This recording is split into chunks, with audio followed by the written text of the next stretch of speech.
today, I mean, I was surprised. They went out there, and I mean, and all of a sudden it's going 100 miles an hour, and they caught on, did a good job. I mean, I was very pleasantly surprised. I mean, you didn't know how it was going to go, but we got to pay a lot of attention because it's going to set a lot of limitations on how you do things. I mean, like I say, Rick's got a tough job of finding the right guys and getting the mix and getting the experience. But then on my part, I have to really pay close attention because what you're asking guys to do, and now they're going to set limitations on what we have to do to try to get our skill guys the ball. I mean, we got good skill guys and we got some experience everywhere else, but still, you got to be careful trying to get them doing a lot of crazy things because those guys may not be ready to handle that. I don't know. That's what we're going to have to keep a close eye and see how that group develops. But you know, that inside core with McMahon and Hudson, I'm going to tell you what, boy, they were calling signals and helping everybody out today. Furlong's very intelligent. And then Greenlee and Tonga up there with those other young guys. Those guys were kind of taking care of them. And then you got, Kaz is in there some today. We know he won't be in there as we groom up. So I think we can take care of those young guys a little bit. But I was pleasantly surprised with communication was going in there today. You got Ponder graduating in 2.5 years on Saturday. How many years are you? I played for 4 and went to school for 4. That's what I'm saying. Is that 8? Yeah, we have. I don't know. Is that 8? I don't know. That's I don't know. I took 8. Remember? We have to have an interpreter sometimes so he can understand me. We have to just decipher between us. He doesn't understand that low level. For him to accomplish that, 2.5. Hey, it's amazing. I mean, not only graduate magna cum laude. And I mean, it ain't like he's in finance and business. And I mean, it isn't like it's in an easy major and he's going to do an MBA right off the bat and playing ball. And I mean, I see that when I coach him, though. You can tell a guy that's really, I mean, of course he has great instincts, but I mean, it's natural to pick things up. But he also is not just a book smart guy, and I see why he could do that because he has a lot. He understands concepts of things and has a lot of development in different areas. I mean, just a highly, highly intelligent person. Are you concerned about getting Tavares in and if time he misses and all that? Oh yeah, I mean anytime. I mean, and you're just waiting on grades and just transcripts and you remember they're not never in a hurry like you're in a hurry. And and he had to go through the end of summer, so hopefully that thing can get cleared up here pretty quickly. I mean, but anytime you miss, because now he's a day because he got acclimation. Another 5 days of acclimation you got to bring up, so he's still got to deal with that. So who gets number 2 reps at tailback right now? Brandon Paul was getting them today because I mean he's understood and been in there. Right. And then we put Marcus Sims back there, did a couple because he knew what to do. But then we were getting Jermaine Thomas and Ty Jones. Jermaine Thomas and Ty Jones were getting them. And look good. You said Tonga was first team today. I believe he was running with the ones. Yeah. Yes. Is there anybody, I mean, going back from the spring when you saw these guys and a lot of them did real well in the offseason, any guys that just showed up that really surprised you much physically, they matured and got bigger, stronger? I think Kaz has had a really good summer. Not only just getting bigger, but just trimming and athletic and controlling his body and really, getting his natural strength to get because he's such a big body guy. Greg Carr had a good offseason. Looks like he got stronger. Preston did a good job in the weight room. All of them pretty much did, though. I mean, I don't know if there's anybody that really jumps out, but all these guys had a good summer. We're stronger and we're in better shape and we're stronger right now than we were a year ago. I mean, at this particular time. Now, hopefully that carries over to mean something. But we are. The kids have all worked out. Because I said the whole group kind of worked out together. I tell you what, Christian, I'm not trying to do that. I mean, his numbers for a quarterback, they were pretty impressive. His testing numbers. I mean, that was very impressive. Did you have you all done anything collectively in terms of identifying certain guys you want to really work close, veteran guys that you want to work closely with the freshmen? Yes, we have. Yeah, because the guys that really understand the concepts and understand not only what to do, but the way we want it done and how to work and things. Yes, and I'll tell you, a guy who's doing an outstanding job of that is Richard Goodman. I mean, Richard Goodman is with those young receivers and those guys in there and teaching. And Greg was that. I can say today I saw Goodman and Carr back there just identifying guys and talking and communicating with guys up front. Up front, Rodney and McMahon do a great job with those other guys.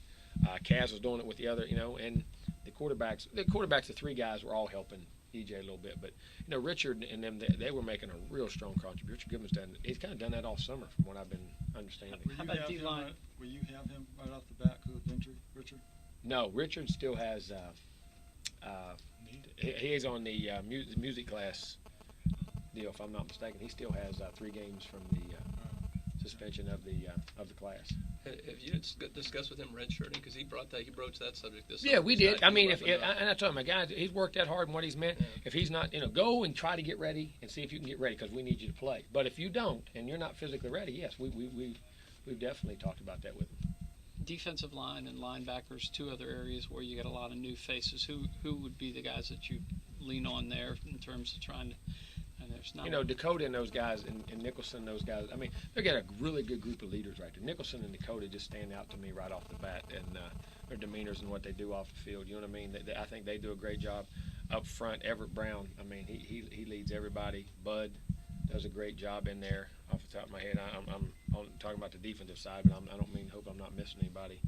But I'm trying to think who else is in. Somebody else is ineligible. Paul Griffin's done it. He had a really good summer. Worked in a lot better condition, running shape than he's ever been. You know what I mean? You see him running and carrying his body and really doing things. Seems to be. But Bud and Everett up top, and then I think Nicholson and Dakota seem to really kind of stand out to me from the other side. Happy to see Moses McCray show up looking like he's a junior. Wow.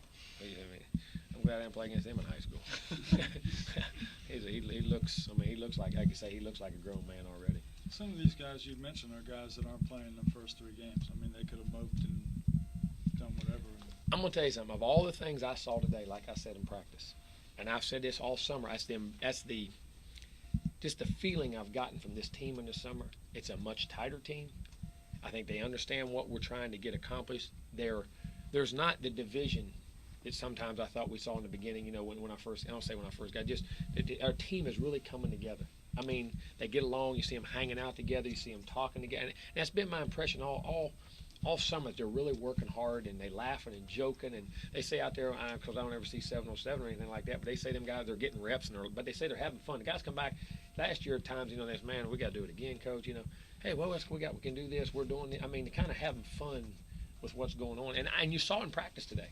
I mean, hopefully they can keep to go. And some of those young guys, I'm sure as they get tired and beat up, they'll lose that brightness. But our team had that spunk in practice today. And not just that, it's the first day, but they were having fun. And kind of, telling people like each other when they're around them. They seem like they like each other.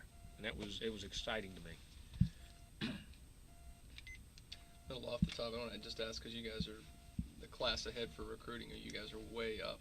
As far as numbers go, as Steve coach, you're almost close on closing the class. Was that intentional to try to get this much done this early? Well, if we could, if there were guys that we knew we were going to take, we were taking the first day or the last day. You know what I'm saying? There's no guys we've taken that we wouldn't have taken if you had to battle the end. That's the thing I've liked, and we've gotten the right guys. And it just happened. I mean, we didn't say we had to have 18 here or 15 here or 20 here or whatever, but it just. It's like anything. When you get hot sometimes and guys get to talking and you get them there and they start communicating, you build that rapport, and they kind of, guys that got along in recruiting on visits and knew each other, say, I'd like to play with that guy and I'd like to play with that guy. Well, why do we, the old adage, why do I need to go here and you go here? And if we all go together, we got a chance to win. And I think it just kind of snowballed into that effect. It wasn't a set goal, but you always try to get ahead in recruiting, because if you're not ahead, somebody else is. You guys have been kicking butt. I think Miami or in South Florida more than you've been in years. Is that a lot of that because of Coach Coley's coming because of his ties now? He's done a lot. We see Chuck coming back in the area, Coley being there and knowing all the coaches. And I've recruited. That's been my area since 1993. So all those areas I've always had West Palm down. Coach Dawsey still knows a lot of folks in that area from when he played with Miami and recruiting and stuff. So, I mean, you got a lot of us now, and there's a lot of players there, so we're trying to use our ties. And I think Coach Coley's done a super job identifying those guys. Chuck's done. But it's really kind of, in a weird way, it's been a very collective group of we're trying to do it and, trying to get those guys to see that as coach, I mean, if a player wants to come, that he'd say, all the coaches are having 4 guys recruit me, 3 guys recruit me, 2 guys recruit me. Whatever it is to get the job done. But James and them, they've done a great job down there.